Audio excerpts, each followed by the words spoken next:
बिस्मिल्लाहिर्रहमानिर्रहीम। अस्सलाम वालेकुम। मैं हूँ ज़ीनूर ज़मीर और मताए उर्दू में मैं आज एक नए सबक के साथ आपको खुश आमदीद कहती हूँ। उम्मीद करती हूँ आप बिल्कुल ठीक ठाक खैर खैरियत से अपने घरों में मौजूद होंगे। तो हम अपना आज का सबक शुरू करते हैं। हम आज 2 नए मुहावरे सीखेंगे और पहले मुहावरे से शुरू करते हैं। हमारा आज का पहला मुहावरा है छल करना। इसके मानी है धोखा देना, अय्यारी करना, चालाकी करना। इसी की मिसाल में हम जुमला देखते हैं।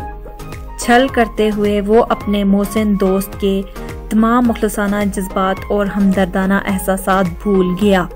अब जो आदमी किसी को धोखा देता है, जो किसी के साथ चालाकी करता है, ये उसकी फितरत होती है कि वो उसकी अच्छाइयाँ कभी भी नहीं सोचता, कभी उनके बारे में नहीं सोचता और सब कुछ भूल भाल कर वो दूसरे आदमी को धोखा दे देता है। इसकी मिसाल में मेरे पास कोई शेर तो मौजूद नहीं है, लेकिन हम आपको लेके चलते हैं आज के अगले मुहावरे की तरफ। हमारा आज का दूसरा मुहावरा है ची बची होना।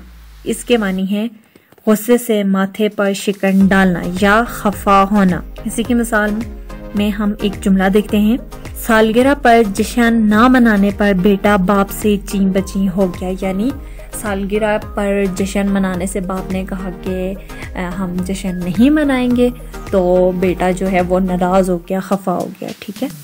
इसी की मिसाल हम शायरी में देखते हैं। दाग का ये शेर है, बरहम उसे क्यों तूने किया छेड़ के फिर जुल्फ, बरहम उसे क्यों तूने किया फिर छेड़ के जुल्फ, ए दिल वो अभी ची बची हो ही चुका था। आज के लिए बस इतना ही। मिलते हैं अगली वीडियो में, तब तक के लिए अल्लाह हाफिज।